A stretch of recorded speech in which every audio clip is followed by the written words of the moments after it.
Hello दोस्तों, Sandeep here again. Welcome to our channel. इस video में मैं as a site engineer, as a site supervisor से project manager की तरफ किस तरीके से जा सकते हैं उसके बारे में बताना चाहता हूँ। मेरे काफ़ी सारे दोस्त लोग हैं जो साइट के ऊपर बहुत प्रॉब्लम्स आ रहा है, उनको एज ए लेबर जैसा फीलिंग आ रहा है। बहुत सारे लोगों ने मुझे बताया कमेंट करके। तो इस वीडियो में चलिए शुरू करते हैं कि प्रोजेक्ट मैनेजर का जॉब किस तरीके से हम लोग पा सकते हैं, कौन से टूल्स एंड टेक्निक्स है जिसकी वजह से आपका जो एग्जिस्टिंग करियर है उसको आप अपग्रेड कर सकते हैं। तो चलिए शुरू करते हैं। तो दोस्तों, जो बहुत बड़ा प्रॉब्लम रहता है ना, उसको पहले छोटे छोटे टुकड़ों में डिवाइड किया जाता है। उसको बोलते हैं एक्टिविटीज। उसको और एक नाम है जिसको बोलते हैं टास्क।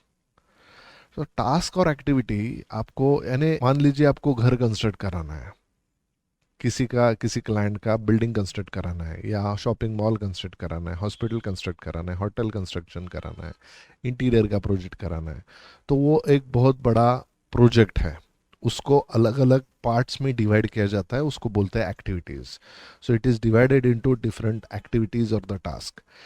एक्टिविटीज के बाद एक रहता है कि आपका ये जो प्रेसिडेंस या प्रिडसेसर एक्टिविटीज, और दूसरा रहता है सक्सेसर एक्टिविटीज। यानी इस एक्टिविटी के पहले क्या रहता है और इस एक्टिविटी के बाद में क्या रहता है। और हर एक एक्टिविटी को ड्यूरेशन रहता है। ड्यूरेशन के बाद रिसोर्सेज अगर ऐड करेंगे तो उसका कॉस्टिंग आ जाता है, यानी कितना पैसा लगेगा।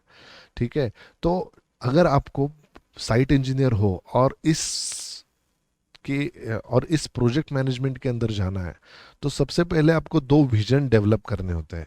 एक विजन रहता है माइक्रो विजन, और दूसरा विजन रहता है मैक्रो विजन। माइक्रो विजन क्या है? जैसे माइक्रोस्कोप रहता है ना, अपने कॉलेज में स्कूल में वगैरह देखा रहेगा कि माइक्रोस्कोप के अंदर हम लोग अलग अलग चीजें देख देख लेते हैं। बैक्टीरिया क्या है, ये क्या है, वो क्या है, फंगस क्या है। बहुत बायोलॉजी में भी, ट्वेल्थ में टेंथ में आपने देखा रहेगा माइक्रोस्कोपिक विजन। उसको बोलते हैं माइक्रो विजन। दूसरा जो है मैक्रो विजन, जो यानी बड़ा लेवल रहता है। माइक्रो माइक्रो विजन से बनता है मैक्रो विजन। तो दोनों डेवलप करने पड़ते हैं एज ए प्रोजेक्ट मैनेजर। एक ही डेवलप करेंगे तो काम नहीं बनेगा। बहुत सारी चीजें, बहुत सारे साइट इंजीनियर जो मेरे दोस्त लोग हैं साइट के ऊपर, जो आपको लेबर वाला फीलिंग आ रहा है क्योंकि आप खाली एक ही विजन डेवलप करके बैठे हो, जिसको बोलते हैं माइक्रो विजन। यानी लेबर आज नहीं आया है, मटेरियल आज नहीं आया है, उसको फोन करो, उसको फोन करो, एक ही एक्टिविटी में आप फंसे पड़े हो। तो आपकी एक ही विजन डेवलप है, जो उसको बोलते हैं माइक्रो विजन। दूसरी विजन आपकी डेवलप ही नहीं है, जिसको बोलते हैं मैक्रो विजन, जो प्रोजेक्ट ड्यूरेशन को चेंज करेगा, कॉस्टिंग को चेंज करेगा, फाइनेंस रिलेटेड थिंग्स जो चेंज करेगा, रिसोर्सेज रिलेटेड थिंग चेंज करेगा, काफ़ी सारे चीज़ें जो चेंज हो जाएगी। रेरा के नॉर्म्स के अंदर भी वो बैठेगा नहीं प्रोजेक्ट। तो ये सारी चीज़ें रहती है माइक्रो मैक्रो विजन में। राइट। तो आपको क्या करना है? सबसे पहले एक जो छोटे से ऐसे कुछ प्रॉब्लम्स लेके आने हैं और उसको मैन्युअली सॉल्व करना है। कि भैया ये activity A B C D या 1 2 3 4 ऐसे करके आपको रखना है।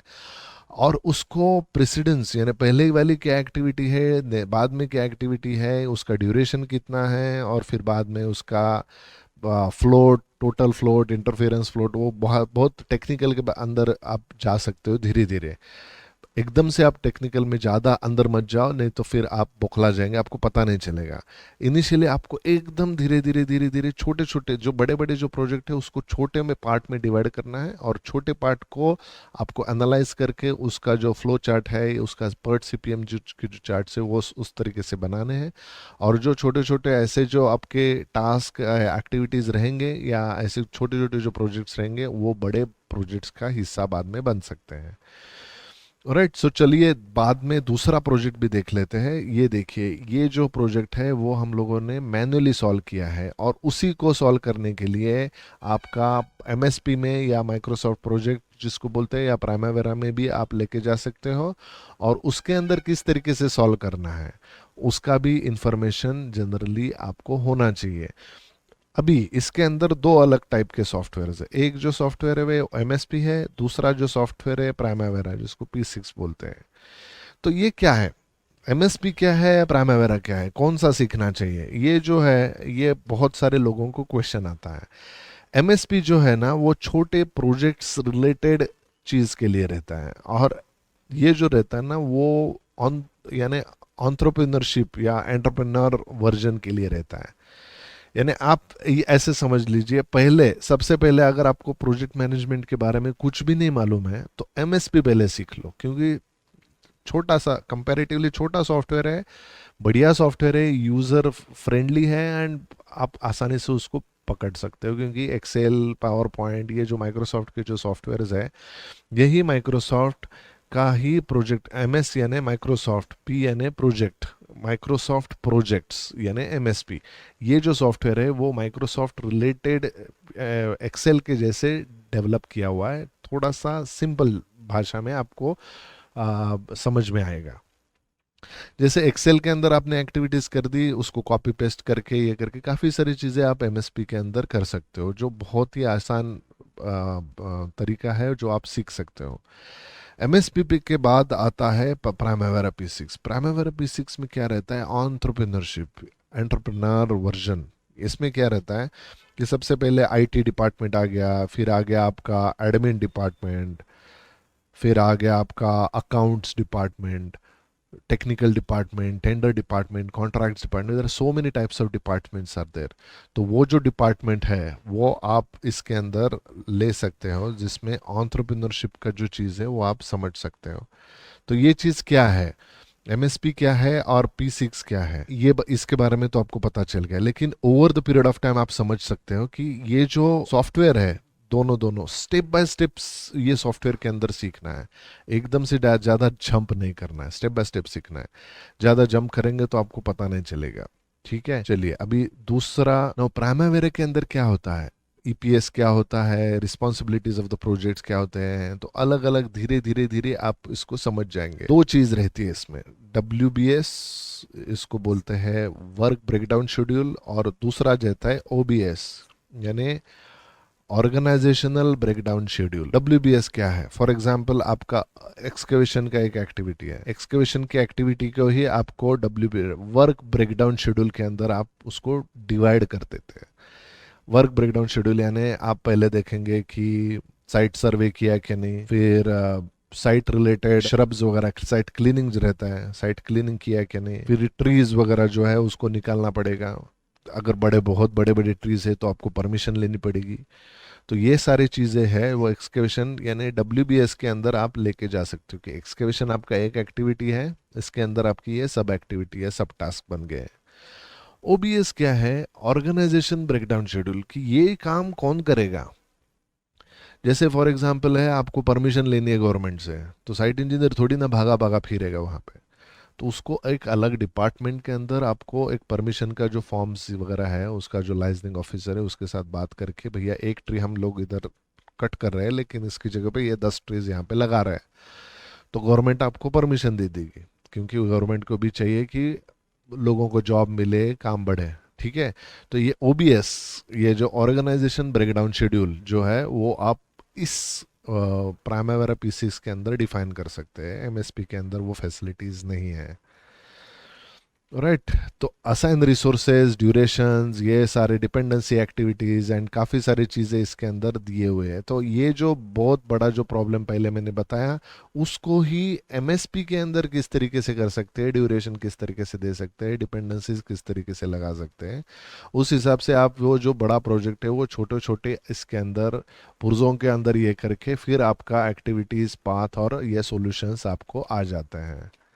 ठीक है, तो एकदम से आप जंप करेंगे इसके अंदर तो शायद नहीं हो पाएगा काम, लेकिन धीरे धीरे आपको ये पर्टिकुलर प्रोजेक्ट के अंदर आपको आना है।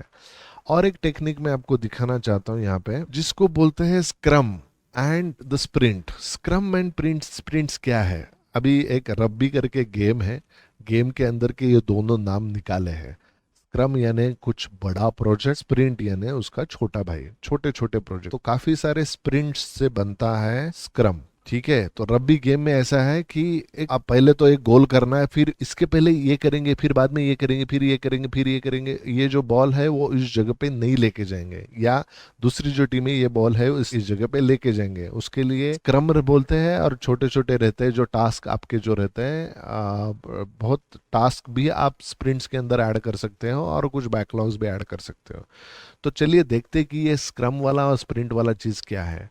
तो ये सॉफ्टवेयर के अंदर स्क्रम प्रोजेक्ट, यानी आप स्क्रम डिफाइन करेंगे और इसके अंदर काफ़ी सारे आप टास्क ऐड कर सकते हैं और स्प्रिंट्स भी ऐड कर सकते हैं। स्प्रिंट्स यानी छोटे छोटे छोटे छोटे, जो बहुत बड़ा जो प्रॉब्लम है उसके छोटे वर्जन स्प्रिंट ऐड कर सकते हैं। स्प्रिंट के अंदर भी काफ़ी सारे आप टास्क लगा सकते हैं, और टास्क देके एक टास्क के अंदर या स्प्रिंट के अंदर आप एक टीम भी ऐड कर सकते हो और एक इंडिविजुअल पर्सन भी ऐड कर सकते हो। यहाँ पे देखेंगे आप उन स्प्रिंट्स लोगों के साथ, या ये स्प्रिंट क्यों नहीं हो रहा है, ये काम जो है, जैसे फॉर एग्जांपल ये ट्रीज वगैरह आपको तोड़ के वहाँ पे आपको एक्सकेवेशन चालू करना था, क्यों नहीं हुआ अब तक।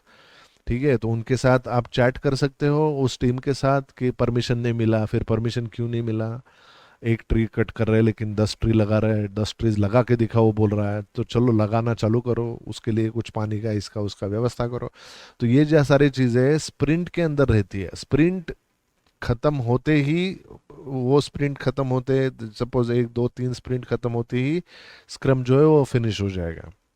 ठीक है, तो एक बहुत बड़ा जो प्रोजेक्ट है उसको स्प्रिंट्स के अंदर डिवाइड करके आप वो प्रोजेक्ट को अलग अलग जगह पे डिवाइड करके आप उसको सॉल्व कर सकते हो। दूसरी बात यह है कि चैट्स एंड मीटिंग्स, उसके साथ कोऑर्डिनेशन करना, ये सारी चीज़ें भी आप इसके अंदर कर सकते हो। ये एक पर्टिकुलर टूल एंड टेक्निक है। ऐसी काफ़ी सारी टूल्स एंड टेक्निक्स है, उसको बोलते हैं प्रिंस 2, ये एक टूल्स एंड टेक्निक है। दूसरी जो है वो वाटरफॉल टेक्निक है। तीसरी जो है फॉर एग्जांपल आप बोलेंगे सिक्स सिग्मा टेक्निक है। ऐसी काफ़ी सारी टूल्स एंड टेक्निक्स अवेलेबल है, जिस वजह से आप खाली साइट इंजीनियर नहीं रहते हैं, आप प्रोजेक्ट मैनेजर बन जाते हैं। Unless and until you know these tools and techniques. देखो, साइट के ऊपर रद्दड़ करके काम करना होता है, बहुत मेहनत करनी होती है, तब भी आपके प्रोजेक्ट्स बन जाते हैं, यानी वो पर्टिकुलर टास्क के अंदर आप रह जाते हो। आप बहुत अच्छे साइट इंजीनियर भी बन गए तो भी आप प्रोजेक्ट मैनेजर बनना थोड़ा मुश्किल हो जाता है। देखिए, साइट इंजीनियरिंग के अंदर बहुत बड़े बड़े काम आपको लोगों को करने होते हैं। मटेरियल को हैंडल करना, लेबर्स को हैंडल करना, ये वो सब बहुत पचमरने का चीज़ रहता है। काफ़ी सारे लोग उसके अंदर खुश नहीं रहते हैं, क्योंकि उनका पेमेंट, पोजीशन, पोस्ट, काफ़ी सारी चीज़ें ऊपर के लेवल पे नहीं जाता है। प्रोजेक्ट मैनेजमेंट ऐसी चीज़ है जिसमें आप अलग अलग टीम्स आप मैनेज कर सकते हो, आपको एक मैनेजरियल पोस्ट आ जाती है। Coordination with the architect, engineers के अंदर भी आप कोऑर्डिनेशन में आते हो। साइट इंजीनियर्स के अंदर भी आपको काफ़ी सारे साइट सुपरवाइजर्स और प्रोजेक्ट मैनेजर्स, साइट सुपरवाइजर्स और जो साइट इंजीनियर्स है, जिसके अंदर आप कोऑर्डिनेशन कर सकते हो। अलॉन्ग विद दैट आप लीगल मैटर्स, फिर दूसरे जो कॉन्ट्रैक्ट्स के मैटर्स, काफ़ी सारे अलग अलग मैटर्स के अंदर आप इन्वॉल्व हो सकते हो। तो प्रोजेक्ट मैनेजर बनने के लिए अगर आपके ये जो पैरामीटर्स है वो नहीं रहते हैं तो आप प्रोजेक्ट मैनेजर नहीं बन सकते, साइट इंजीनियर से प्रोजेक्ट मैनेजर नहीं बन सकते, और काफ़ी सारे जो प्रॉब्लम्स है आप फेस कर सकते हैं। तो आप अपग्रेड हो जाए, ये टूल्स और टेक्निक सीखे। अगर आपको सच में कुछ ज़रूरत है उस चीज़ को पाने के लिए, please contact us in the description box below, we will help you. हम लोग आपको हेल्प करेंगे ये सारी चीज़ें सीखने के लिए। Alright, so thank you so much. Please give the thumbs up if you really like the video. Please subscribe the channel if you really loved it. Thank you so much. Bye bye.